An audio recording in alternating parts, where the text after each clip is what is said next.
بائیں سے ذرا کم چمکتا تھا، چنانچہ یہ نشانی دیکھتے ہی رام چند کو یقین ہو گیا کہ اس نے صحیح آدمی کو پہچانا ہے۔ نوٹران کار میں اکیلا تھا اور اس کی کار ہاتھ سے تیز رفتاری سے اڑی چلی جا رہی تھی۔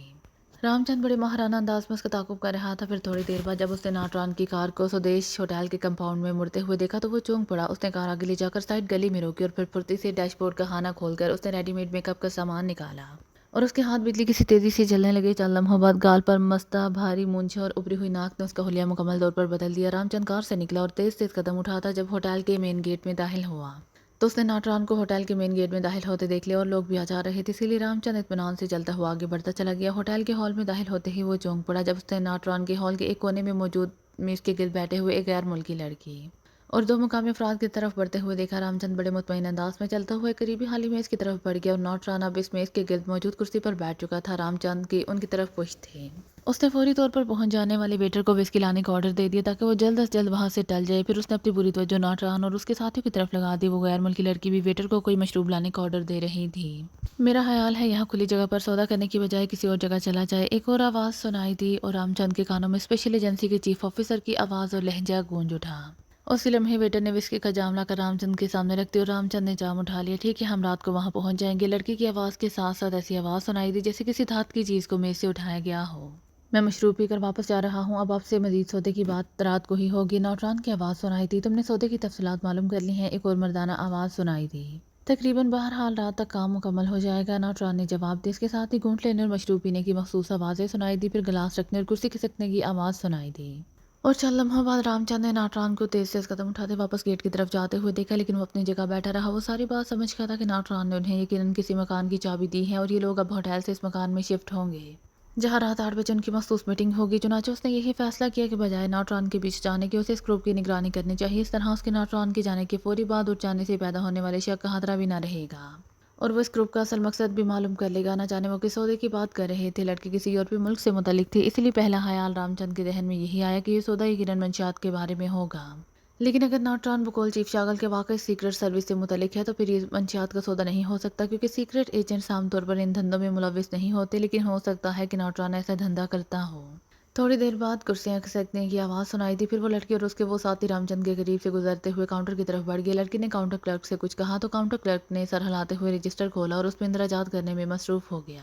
لڑکی کے ساتھی نے جیب سے چند نوٹ نکال کر کاؤنٹر کلرک کو دی اور کاؤنٹر کلرک نے بقایا کے ساتھ ساتھ ایک رسید بھی انہیں دے دی۔ پھر وہ سائڈ پر موجود ایک پورٹر سے کچھ کہنے لگا۔ وہ تینوں وہیں کاؤنٹر پر ہی کھڑے رہے اور پورٹر تیزی سے لفٹ کی طرف بڑھ گیا۔ تو یہ ہوٹل چھوڑ کر جا رہی ہیں؟ رام چند نے بڑبڑاتے ہوئے کہا اور جیب سے ایک نوٹ نکال کر اس نے ایش ٹرے کے نیچے رکھا اور خود اٹھ کر تیزی سے بیرونی گیٹ کی طرف بڑھ گیا۔ اس نے ایک لمحے کے لیے بھی مڑ کر کاؤنٹر کی طرف نہ دیکھا تھا اور گیٹ سے باہر آ کر وہ سیدھا کمپاؤنڈ گیٹ کی طرف بڑھ گیا۔ چند لمحوں بعد وہ اپنی کار میں موجود تھا۔ اس نے کار میں پہنچتے ہی اپنا کوٹ اتار کر اسے الٹایا اور پھر پہن لیا۔ اب اس کے کوٹ کا نہ صرف رنگ بلکہ ڈیزائن بھی بدل چکا تھا۔ اس نے ریڈی میڈ میک اپ بھی اتارا اور اسے واپس ڈیش بورڈ میں رکھ کر وہ کار لے کر واپس سڑک پر آ گیا۔ کیونکہ یہ گروپ اس کے لیے اجنبی تھا، اس لیے ظاہر ہے اب میک اپ کی ضرورت نہ تھی اور ویسے بھی اسے میک اپ بدلنا تھا کیونکہ وہ لوگ ہو سکتا ہے اسے دیکھ کر چونک پڑیں۔ اسی لیے اس نے میک اپ بدلنے کی بجائے اصل شکل میں رہنے کا فیصلہ کیا۔ البتہ کوٹ اس نے الٹ دیا تھا تاکہ اس گروپ کی طرف سے اسے پہچانے جانے کا معمولی سا خدشہ بھی باقی نہ رہے۔ اس نے کار کمپاؤنڈ گیٹ کے قریب روک دی اور چند لمحوں بعد وہ یہ تینوں ہوٹل کے مین گیٹ سے نکل کر کمپاؤنڈ گیٹ کی طرف آتے ہوئے نظر آئے۔ دونوں مقامی افراد کے ہاتھوں میں ایک ایک بیگ تھا جبکہ وہ غیر ملکی لڑکی خالی ہاتھ تھی۔ وہ تینوں باہر آ کر جیسے ہی سڑک کے کنارے رکے، ایک خالی ٹیکسی تیزی سے بڑھ کر ان کے قریب آئی اور وہ تینوں ٹیکسی میں سوار ہو گئے۔ ٹیکسی کے آگے بڑھ جانے کے بعد رام چند نے کار آگے بڑھائی اور وہ خاصا فاصلہ دے کر ٹیکسی کا تعاقب کرنے لگا۔ البتہ ٹیکسی کا نمبر اس کے ذہن میں محفوظ ہو چکا تھا تاکہ اگر وہ انہیں کھو بیٹھے تو اس ٹیکسی کی مدد سے وہ ان کا کھوج لگا سکتا تھا۔ مختلف سڑکوں سے گزرنے کے بعد جب ٹیکسی ایک رہائشی کالونی میں داخل ہوئی تو رام چند نے کار چوک پر ہی ایک سائڈ میں بنے ہوئے کیفے کی سائڈ میں روک دی۔ کالونی میں جانے والے ٹریفک تقریباً نہ ہونے کے برابر تھے، اسی لیے وہ مزید خطرہ نہ لینا چاہتا تھا، جو کہ اسے معلوم تھا کہ اس کالونی کے اندر جانے اور باہر نکلنے کے لیے یہی ایک ہی راستہ ہے، اسی لیے اس نے احتیاطاً وہیں رک جانے کا پروگرام بنا لیا۔ اسے معلوم تھا کہ ٹیکسی ان لوگوں کو چھوڑ کر اسی راستے سے واپس آئے گی اور وہ ڈرائیور سے ان کا پتہ آسانی سے معلوم کر سکتا تھا۔ چنانچہ اس نے کار ایک سائڈ پر روک دی۔ ٹیکسی آگے جا کر ایک سائڈ روڈ پر مڑ کر اس کی نظروں سے غائب ہو چکی تھی۔ اس کی کار کو وہیں رکے چند ہی لمحے گزرے تھے کہ اس نے سرخ رنگ کی ایک کار کو قریب سے گزرتے ہوئے دیکھا اور اس کار کو دیکھتے ہی وہ بری طرح چونک پڑا، کیونکہ اس کار کو اس نے پہلے بھی اپنے پیچھے مار کیا تھا۔ اس نے خیال نہ کیا تھا، اب اسے یاد کر رہا تھا کہ یہ کار اس نے ہوٹل کی سائڈ میں ہی کھڑی دیکھی تھی۔ اس کے ساتھ ہی وہ دل ہی دل میں اپنی احتیاط پسندی کی خود داد دینے لگا۔ اس کا مطلب تھا یہ کار اس گروپ کی نگرانی کر رہی تھی۔ اگر رام چند سیدھا ان کے پیچھے چلا جاتا تو یہ سرخ کار والا اسے بھی مار کر لیتا، لیکن اب اس کے راستے میں ہی رک جانے سے وہ مطمئن ہو گیا تھا، اسی لیے وہ آگے بڑھ گیا تھا۔ رام چند نے دروازہ کھولا اور نیچے اتر آیا۔ چند لمحوں بعد اسے دور سے وہی ٹیکسی واپس آتی دکھائی دی تو رام چند نے آگے بڑھ کر اسے رکنے کا اشارہ کیا اور جیسے ہی ٹیکسی اس کے قریب رکی، رام چند نے دروازہ کھولا اور فرنٹ سیٹ پر بیٹھ گیا۔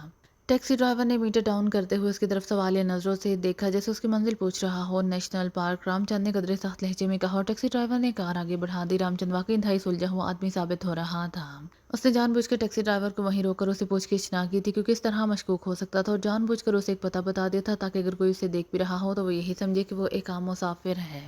ٹیکسی جیسے ہی چوک کراس کر کے شہر جانے والی سڑک کی طرف مڑی، بس سائیڈ پر ٹیکسی روک دو، رام چند نے پہلے سے زیادہ سخت لہجے میں کہا۔ ادھر ٹیکسی ڈرائیور نے چونک کر ٹیکسی روک دی۔ مگر آپ نے تو، ٹیکسی ڈرائیور نے حیرت بھرے لہجے میں کہنا چاہا۔ پولیس، یہ کارڈ دیکھو، رام چند نے سخت لہجے میں کہا، ساتھ ہی جیب سے ایک سرکاری کارڈ نکال کر اس کی جھلک ٹیکسی ڈرائیور کو دکھا کر کارڈ واپس جیب میں رکھ لیا۔ جی ٹیکسی ڈرائیور پولیس کا نام سنتے ہی بری طرح گھبرا گیا۔ گھبراؤ نہیں، تم سے کوئی غلطی نہیں ہوئی، تم بس صرف اتنا بتا دو کہ سودیش ہوٹل سے غیر ملکی لڑکی اور دو مقامی افراد کو لے کر تم کالونی کی کس کوٹھی پر ڈراپ کر کے آئے ہو؟ رام چند نے نرم لہجے میں کہا۔ او سر، کوٹھی نمبر 21 بلاک بی پر اترے ہیں وہ، ٹیکسی ڈرائیور نے جواب دیا۔ پورے یقین سے کہہ رہے ہو؟ رام چند نے اس کی آنکھوں میں دیکھتے ہوئے کہا۔ بالکل سر، میں ٹیکسی ڈرائیور ہوں سر، اسی لیے ایک ایک جگہ کو اچھی طرح پہچانتا ہوں۔ مجھے تو یہ بھی معلوم ہے کہ اس کوٹھی میں ایک ماہ پہلے ایک افریقی جوڑا رہتا تھا، میں نے انہیں کئی بار یہاں ڈراپ کیا تھا، ٹیکسی ڈرائیور نے جواب دیا۔ ٹھیک ہے، بس اتنا معلوم کرنا تھا، لیکن سنو، اگر تم نے کسی کو اس بارے میں کچھ بتایا کہ میں نے تم سے پوچھ گچھ کی ہے یا تم نے مجھے بتایا ہے تو تم اپنی ٹیکسی سمیت پرزوں کی طرح بکھر جاؤ گے، رام چند نے غراتے ہوئے کہا۔ یہ سر میں جانتا ہوں سر، ٹیکسی ڈرائیور نے خوفزدہ انداز میں تھوک نکلتے ہوئے کہا۔ اور رام چند دروازہ کھول کر نیچے اترا اور ٹیکسی ایک جھٹکے سے آگے بڑھ گئی۔ رام چند واپس مڑا اور تیزی سے واپس چوک کی طرف قدم بڑھانے لگا۔ چند لمحوں بعد وہ چوک پر پہنچ گیا۔ اس نے کار کا دروازہ کھولا اور اس میں بیٹھ کر کار کی فرنٹ سیٹ کو اس طرح اوپر اٹھا دیا جیسے صندوق کا ڈھکن کھولا جاتا ہے۔ نیچے واقعی صندوق کی طرز کا خانہ بنا ہوا تھا۔ اس نے اس کے کونے میں رکھا ہوا ایک چھوٹا سا بیگ اٹھایا اور سیٹ بند کر کے اس نے بیگ کی زپ کھولی اور اس میں سے ایک چھوٹی سی مشین نکال کر اس نے کار کے ڈیش بورڈ کے نیچے کر کے مخصوص انداز میں ہاتھ کو جھٹکا تو مشین کی پشت مقناطیس کی طرح کار کے لوہے سے چمٹ گئی۔ رام چند نے بیگ سے ایک چھوٹا سا پستول نکالا اور اس کے چیمبر کو کھولا۔ یہ چیمبر ایک خانے کی طرح تھا اور اس خانے میں ایک چھوٹا سا بٹن نظر آ رہا تھا۔ رام چند نے پستول واپس بند کیا اور اسے جیب میں ڈال کر وہ کار سے نیچے اترا، پھر بڑے مطمئن انداز میں چلتا ہوا بلاک پی کی طرف بڑھنے لگا۔ تھوڑی دیر بعد کوٹھی نمبر 21 کی سائڈ گلی سے ہوتا ہوا آگے بڑھتا گیا۔ اس کے چلنے کا انداز ایسا تھا جیسے وہ بھی اس کوٹھی اور اس کالونی کا مکین ہو اور اب اپنی رہائش گاہ کی طرف جا رہا ہو، لیکن اس کی تیز نظریں ادھر ادھر کا جائزہ لے رہی تھی۔ کوٹھی کے قریب میں پہنچ کر اس نے اپنی کار کی رفتار آہستہ کی اور جیب سے وہ چھوٹا سا پستول نکال کر اس نے ہاتھوں میں دبا لیا، پھر ادھر ادھر دیکھ کر اس نے پستول کا رخ کوٹھی کی عمارت کی چھت کی طرف کر کے ٹریگر دبا دیا۔ سرر کی تیز آواز کے ساتھ پستول کے اندر موجود چھوٹا سا بٹن فضا میں اڑتا ہوا چھت کی طرف بڑھا، پھر نیچے گر کر رام چند کی نظروں سے غائب ہو گیا، لیکن رام چند نے دیکھ لیا تھا کہ بٹن چھت پر گرنے کی بجائے آگے کے حصے کی طرف نیچے گرا تھا اور کوٹھی کے فرنٹ سائڈ کو وہ گزرتے ہوئے چیک کر چکا تھا۔ اسی لیے اسے معلوم تھا کہ وہ بٹن کوٹھی کے سامنے والے حصے میں گیلری کے قریب ہی گرا ہوگا۔ وہ چاہتا تو سامنے کے رخ سے بھی بٹن اندر پھینک سکتا تھا، لیکن اسے خطرہ تھا کہ شاید کوئی گارڈ وغیرہ سامنے کے رخ پر موجود نہ ہو، اس طرح گرتا ہوا بٹن ان کی نظروں میں آ سکتا تھا، جبکہ ایک طرف سے آ کر بٹن کے سامنے کے رخ پر گرنے کا انہیں پتہ نہ چل سکتا تھا۔ پستول واپس جیب میں ڈالے وہ تیز تیز قدم اٹھاتا واپس سڑک پر آیا اور پھر ہاتھ سے تیز رفتاری سے چلتا ہوا اپنی کار کی طرف بڑھ گیا۔ اس پر اس کی ہاتھ سے رفتار تیز تھی۔ کار میں بیٹھ کر اس نے سب سے پہلے ڈیش بورڈ کے نیچے لگی ہوئی مشین کے کونے میں لگا ہوا بٹن پریس کیا، لیکن مشین پر کوئی بلب نہ جلا تو اس نے کار سٹارٹ کی اور آہستہ آہستہ آگے بڑھتا چلا گیا۔ بلاک بی کی سائڈ روڈ کے کنارے پر جیسے ہی اس کی کار پہنچی، مشین کے درمیان ایک سرخ رنگ کا نقطہ تیزی سے جلنے بجھنے لگا اور رام چند کے لبوں پر فاتحانہ مسکراہٹ پھیل گئی۔ اس نے کار کو ایک زیر تعمیر کوٹھی کی سائڈ میں روک دیا، اس طرح کار روڈ میں آ گئی تھی اور سڑک سے اسے دیکھا نہ جا سکتا تھا۔ کار روک کر اس نے مشین پر لگا ہوا ایک اور بٹن دبایا اور ساتھ لگی ہوئی چھوٹی سی ناپ کو ذرا سا گھما دیا۔ دوسرے لمحے ایک نسوانی آواز مشین سے سنائی دی، تنویر زیادہ جلدی کی ضرورت نہیں، ہمیں احتیاط سے سارا کام کرنا ہے، اور رام چند اس غیر ملکی لڑکی کی آواز پہچان گیا۔ لیکن جولیا، اگر ہم نے سارا کچھ ناٹران کے سر پر کرنا ہے تو پھر باس کو ہمیں یہاں بھیجنے کی کیا ضرورت ہے؟ ایک اور مردانہ آواز سنائی دی، تو تمہارا کیا مطلب ہے؟ ہم شاگل کے ہیڈ کوارٹر پر احمقوں کی طرح چڑھ دوڑنے لڑکی جس کا نام جولیا لیا گیا تھا کی غصیلی آواز سنائی دی۔ میرا یہ مطلب نہیں ہے، لیکن ہمیں خود بھی تو کچھ کرنا چاہیے۔ ہم ناٹران سے پوچھ کر ہیڈ کوارٹر کی نگرانی کر سکتے ہیں، وہاں کے کسی آدمی کو اغوا کر کے اس کے میک اپ میں اندر داخل ہو سکتے ہیں، تنویر نے جواب دیا۔ تنویر، تم ابھی تک اصل مشن نہیں سمجھ سکے، ہم نے ہیڈ کوارٹر کا کوئی راز حاصل نہیں کرنا، ہم نے تو صرف یہ معلوم کرنا ہے کہ شاگل کو ایٹمی آبدوز کی مشن کے بارے میں کیا معلوم ہے، اور ظاہر ہے اس کے لیے ہمیں براہ راست شاگل کو ٹٹولنا ہوگا، اور شاگل کوئی عام آدمی نہیں ہے، سیکرٹ سروس کا چیف ہے۔ دوسری مردانہ آواز سنائی دی، تو اب ناٹران ہمیں آ کر کیا بتائے گا؟ کیا وہ شاگل کو اغوا کر کے یہاں لے آئے گا؟ تنویر نے کہا۔ نہیں، اس نے شاگل کی موجودہ مصروفیات کے بارے میں تفصیلات معلوم کر کے ہمیں بتانی ہے، اس کے بعد ہم جو پروگرام بنائیں گے اس پر عمل ہوگا، جولیا نے کہا۔ تب ٹھیک ہے، میرا مقصد بھی عمل کرنا تھا، تنویر نے کہا۔ اسی لمحے رام چند کو ٹیلی فون کی گھنٹی بجنے کی آواز سنائی دی۔ این بول رہا ہوں، اس کے متعلق ایک اہم اطلاع ملی ہے، وہ کسی خفیہ مشن پر گیا ہوا ہے اور اس مشن کے بارے میں ہیڈ کوارٹر میں سے کسی کو قطعاً کوئی علم نہیں ہے، مردانہ آواز میں کہا گیا، اور رام چند نے ناٹران کی آواز کو پہچان لیا۔